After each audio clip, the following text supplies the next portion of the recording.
ചേർത്തല അവിടെ ഉണ്ടോ? ഒന്ന് മൈക്കിലേക്ക് വന്നോളി. അസ്സലാമു അലൈക്കും വറഹ്മത്തുള്ളാഹി.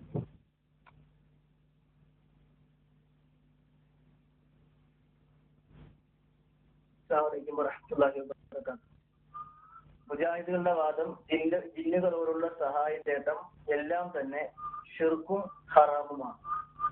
അതുപോലെ സുഹൈൽ യൂസുഫ് പ്രതിദാനം ചെയ്യുന്ന മറുവിഭാഗത്തിന്റെ വാദം ജിന്നുകളോടുള്ള സഹായ തേട്ടം വസീലത്തിൽ ഷിർക്കും ഹറാമുമാണ്, ഷിർക്കായതുകൊണ്ട്. അതാണ് അഹ്ലുസുന്നയുടെ നിലപാടെന്ന. അത് അഹ്ലുസുന്നയുടെ നിലപാടെന്ന് പറഞ്ഞ് നിങ്ങൾ അങ്ങനെ വെറുതെ പറഞ്ഞാൽ പോരാ, കൃത്യമായി തെളിയിക്കാൻ നിങ്ങൾക്ക് സാധിക്കില്ല. കാരണം ആ വിഷയത്തിൽ വന്നിട്ടുള്ള ഫത്വകളെല്ലാം ഞങ്ങളുടെ കയ്യിലുണ്ട്. നിങ്ങൾക്കൊരു ആലു ഷെയ്ഖിന്റെ ഈ വിഷയവുമായി ബന്ധപ്പെടാതെ ഏതോ ഒരു ഫത്വയും പിന്നെ എന്താണ് ഇവിടെ നെഹിയാത്തുറാസിൽ നിന്ന് കിട്ടിയ ഒരു കരടും അല്ലാതെ വേറെ നിങ്ങളുടെ കയ്യിലില്ല. ഈ വിഷയത്തിൽ ഷിർക്കാണെന്നുള്ളതിന് ഡസൻ കണക്കിന് ഫത്വ ഞങ്ങളുടെ കയ്യിലുണ്ട്. അപ്പൊ അഹ്ലുസുന്നയുടെ നിലപാടതാണെന്ന് പറഞ്ഞിട്ട് നിങ്ങൾ ഞങ്ങളൊക്കെ അഹ്ലുസുന്നയുടെ ആളുകളാണ്, ഞങ്ങളല്ലാത്തവരാണെന്ന് തെളിയിക്കാൻ നിങ്ങൾ നോക്കണ്ടാനും സാധിക്കില്ല. അപ്പൊ ഈ വാദത്തിന്റെ അടിസ്ഥാനത്തിൽ നമുക്ക് എന്ത് ചെയ്യാം? സംവാദം നടത്താം. അതാണല്ലോ ഇത്രയും കാലം വാദമില്ല എന്ന് പറഞ്ഞ് കേരളത്തിൽ മൊത്തം ഊർജിച്ച ആളുകൾ കേൾക്കട്ടെ, നിങ്ങളുടെ വാദം കേൾക്കട്ടെ. ജിന്നുകളോടുള്ള സഹായ തേട്ടത്തിൽ ഷിർക്കല്ലാത്ത തേട്ടമുണ്ട്, അതുപോലെ ഷിർക്കായ തേട്ടമുണ്ട്.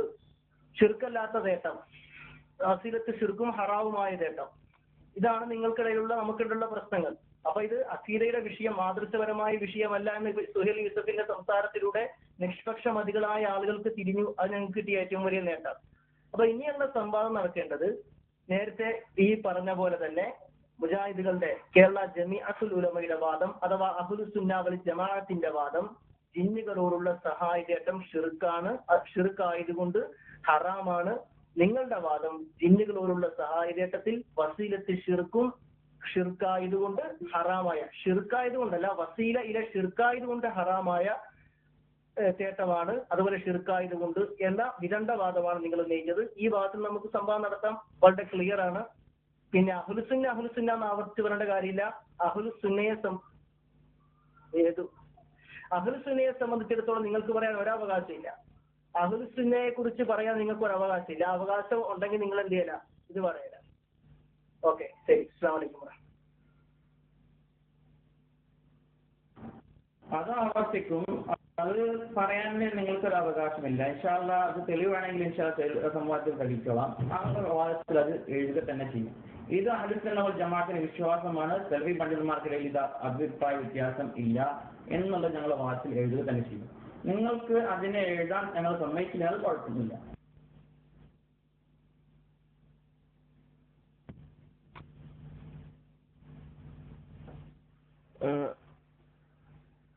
അസ്സലാമു അലൈക്കും വറഹ്മത്തുള്ളാഹി വബറകാതുഹു. ശരി, തത്വത്തിൽ തീരുമാനമല്ലോ. തത്വത്തിൽ നമ്മൾ സംവാദത്തിൽ തീരുമാനമായിട്ടുണ്ട് അല്ലേ? തത്വത്തിൽ നാം സംവാദത്തിൽ തീരുമാനമായിട്ടുണ്ട്. ഇനി ഇൻഷാ അല്ലാഹ് നമുക്ക് ബന്ധപ്പെടാം. സുഹൈലായിട്ട് നമുക്ക് ഒരു പ്രൈവറ്റ് റൂമിൽ ഇരുന്നിട്ട് എങ്ങനെ സംസാരം, പിന്നെ എന്തൊക്കെയാണ് വിഷയങ്ങൾ എന്നുള്ളതൊക്കെ നമുക്ക് ഇൻഷാ അല്ലാഹ് സംവാദം ഒരു റൂമിൽ ഇരുന്നിട്ട് നമുക്ക് തീരുമാനിക്കാവുന്നതാണ്. ഇൻഷാ അല്ലാഹ് ബന്ധപ്പെട്ടാൽ മതി. അത് നമുക്ക് പരസ്പരം ബന്ധപ്പെട്ട് നമുക്ക് തീരുമാനിക്കാവുന്ന വിഷയമാണ്. തത്വത്തിൽ സംവാദത്തിന് തീരുമാനമായിട്ടുണ്ട്. മനസ്സിലായല്ലോ? ഇനി നമുക്ക് നമ്മുടെ ചർച്ചയിലേക്ക് പോകാം.